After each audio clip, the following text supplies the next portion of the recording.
Morning guys, मैं योगेश धर्मेवाल आपके अपने यूट्यूब चैनल CLC क्लासेस में आप सभी का स्वागत करता हूं। गाइस, हमारा RSCIT का यूनिट फर्स्ट चल रहा था और RSCIT की यूनिट फर्स्ट को हमने आधे से ज़्यादा कंप्लीट कर लिया है। हमारा एक टॉपिक रह रहा है हार्डवेयर एंड सॉफ्टवेयर का, वो डिस्कशन आज हम कंप्लीट कर लेते हैं। और हार्डवेयर और सॉफ्टवेयर के टॉपिक को मैं आपको डिटेल के साथ कवर अप कराऊंगा। और इसके अलावा हमारा जो सेकंड चैप्टर है यूनिट सेकंड का, RSCIT जो यूनिट सेकंड है वो जल्द से जल्द हम स्टार्ट करेंगे यूट्यूब पर। और गाइस, तो सबसे पहले हम हार्डवेयर के टॉपिक को डिस्कस कर रहे हैं। और हार्डवेयर के टॉपिक में जैसा कि आप जानते हैं सभी गाइस कि हार्डवेयर कंप्यूटर के भी सभी पार्ट्स में आता है जिन्हें यूज़र आसानी से ईजिली टच कर सकता है। वो सभी पार्ट्स कंप्यूटर के हार्डवेयर की कैटेगरी में आते हैं। कंप्यूटर के हार्डवेयर की कैटेगरी को अलग अलग अगर डिवाइडेशन में मैं बात करूं तो इनपुट के अलग हार्डवेयर पार्ट्स होते हैं, मेमोरी वाले अलग हार्डवेयर पार्ट्स होते हैं, आउटपुट वाले अलग हार्डवेयर पार्ट्स होते हैं, और प्रोसेसर जिससे हमें प्रोसेसिंग होती है, मेन जो काम होता है वहाँ पर जो पार्ट्स काम में आते हैं वो भी हार्डवेयर के अलग पार्ट्स होते हैं। तो इनपुट में अगर मैं बात करूँ, इनको अलग अलग मैं डिस्कशन में देखूँ तो आपका जो इनपुट वाला हार्डवेयर पार्ट्स है उनमें सबसे पहले आपका ये सबसे मुख्य जो मेन पार्ट्स आते हैं आपके, वो कीबोर्ड और माउस आपके इनपुट डिवाइस के हार्डवेयर पार्ट्स में आते हैं, जो मेन पार्ट होते हैं।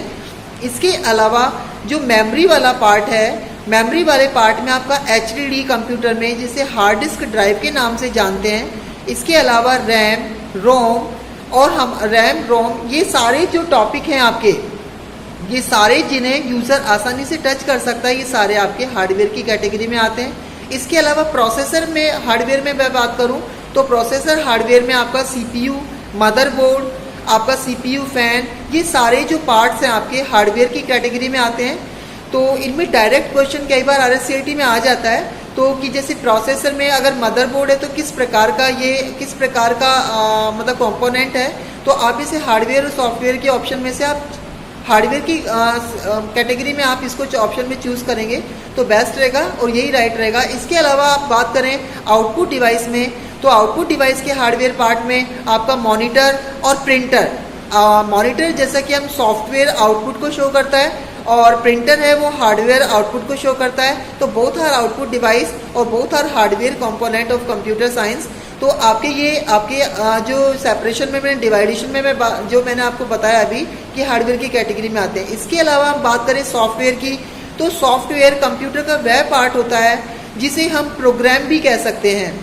यानी कि सॉफ्टवेयर कंप्यूटर का वह प्रोग्राम या वह एक अनटचेबल पार्ट होता है जिसे यूजर सिर्फ फील कर सकता है, महसूस कर सकता है, फील कर सकता है, लेकिन टच नहीं कर सकता, सिर्फ ये देख सकता है। सपोज करो कि हम कोई भी यूज़र कंप्यूटर पे किसी गेम को ऑपरेट कर रहा है, तो सपोज करो उसमें कोई रेसिंग गेम है और रेसिंग गेम में अगर चलने वाली कार यूज़र सिर्फ फील कर सकता है कि कार रेस कर रही है, कार स्लो हो गई है, कार अप हो गई है, तो उसको सिर्फ फील कर सकता है लेकिन उसे टच नहीं कर सकता। इसलिए ये सॉफ्टवेयर की कैटेगरी में आता है।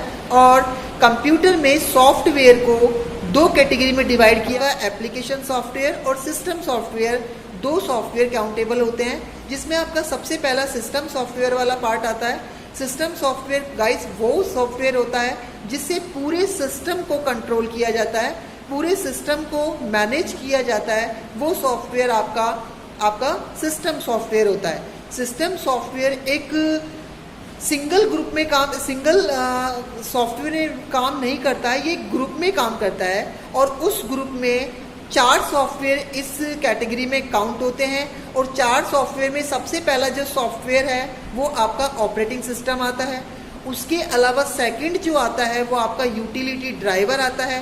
थर्ड जो आता है वो आपका डिवाइस ड्राइवर आता है और फोर्थ आपका सर्वर आता है। यानी पूरे कॉम्बिनेशन एक पूरे ग्रुप में रहकर वर्क करता है, ये अकेला काम नहीं करता, जिसकी वजह से पूरा का पूरा सिस्टम रन करता है, काम करता है। इन्हें ऑपरेटिंग सिस्टम क्या होता है, यूटिलिटी ड्राइवर क्या होता है, डिवाइस ड्राइवर क्या होता है, ये हम सेकंड चैप्टर में एक पूरा टॉपिक है ऑपरेटिंग सिस्टम का, थर्ड चैप्टर है इसका ऑपरेटिंग सिस्टम का ये तो उसमें हम डिस्कस करेंगे फुल एंड फाइनल कंप्लीट पूरा डिस्कशन के साथ करेंगे ऑपरेटिंग सिस्टम को।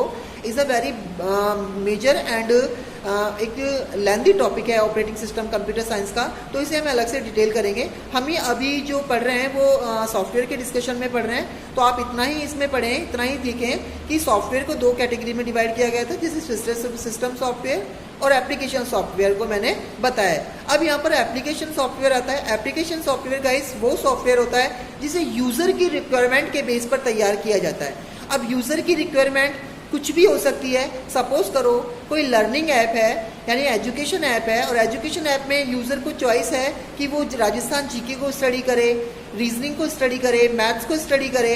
तो ऐसा कोई ऐप जिसमें हर सारे सब्जेक्ट का कॉम्बिनेशन उसे पूरा मिले, तो वो एक यूज़र की रिक्वायरमेंट होगी जिसके बेस पर उसको प्रिपेयर किया जाता है, सॉफ्टवेयर बनाया जाता है, वो एप्लीकेशन की कैटेगरी में आता है। अब आपका एप्लीकेशन की कैटेगरी में देखो MS ऑफिस, जो आपका कंप्यूटर का एक मेजर एप्लीकेशन है जिस पर बहुत सारे कामों को, जिससे बहुत सारे वर्क को कंप्लीट किया जाता है। अगर डेटा का काम डेटा बनाना हो तो हम एक्सेल को यूज़ करते हैं। अगर कोई लेटर से रिलेटेड वर्क करना है तो हम MS वर्ड को यूज़ लेते हैं। अगर स्लाइड से रिलेटेड कोई वर्क है तो यूज़र पावर पॉइंट को यूज़ करता है। तो इन सारे सॉफ्टवेयर का एक अलग अलग वर्क है और अलग अलग एक मतलब कि एक अलग अलग उनकी वर्किंग है जिसके बेस पर यूज़र उन पर वर्क कर सकता है। अगर मैं बात करूँ वेब ब्राउज़र, तो वेब ब्राउज़र भी गाइस एक एप्लीकेशन सॉफ्टवेयर का ही एग्जाम्पल होता है। और एप्लीकेशन सॉफ्टवेयर जैसा कि आपको पता है यूज़र की रिक्वायरमेंट के बेस पर प्रिपेयर किया जाता है, यूज़र की रिक्वायरमेंट के बेस पर तैयार किया जाता है। तो यूज़र की रिक्वायरमेंट देखो गाइस, इंटरनेट को चलाने की है कंप्यूटर में, तो इंटरनेट को चलाने की जो फैसिलिटी प्रोवाइड करवाता है हमारे कंप्यूटर में वो वेब ब्राउज़र होता है। और वेब ब्राउज़र एक एप्लीकेशन सॉफ्टवेयर का एग्जाम्पल है। और वेब ब्राउज़र की अगर हम बात करें तो वेब ब्राउज़र करंटली विंडो 10 में अगर मैं बात करूं तो विंडो 10 में माइक्रोसॉफ्ट एज एक वेब ब्राउज़र है जिसने इंटरनेट एक्सप्लोरर का स्थान लिया है। इंटरनेट एक्सप्लोरर जो सबसे पुराना वेब ब्राउज़र था उसको उसने रिप्लेस किया है।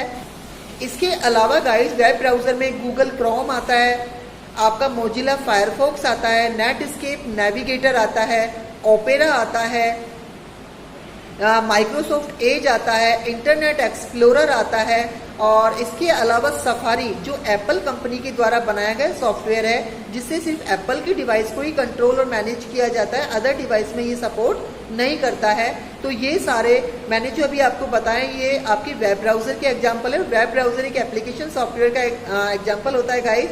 तो आज के डिस्कशन में मैंने आपको हार्डवेयर और सॉफ्टवेयर के बारे में कंप्लीट वीडियो मैंने आपको डिस्कस किया है। तो गाइस आई होप सो कि आपको ये बहुत अच्छी लगी होगी, और अगर अच्छी लगी है तो गाइस को ज़्यादा से ज़्यादा सब्सक्राइब करें, लाइक करें और शेयर करें गाइस। और आपने कर दिया है तो और डिवाइसेस सब्सक्राइब करवाएं क्योंकि सब्सक्राइबर बहुत ज़रूरी है। Thank you so much.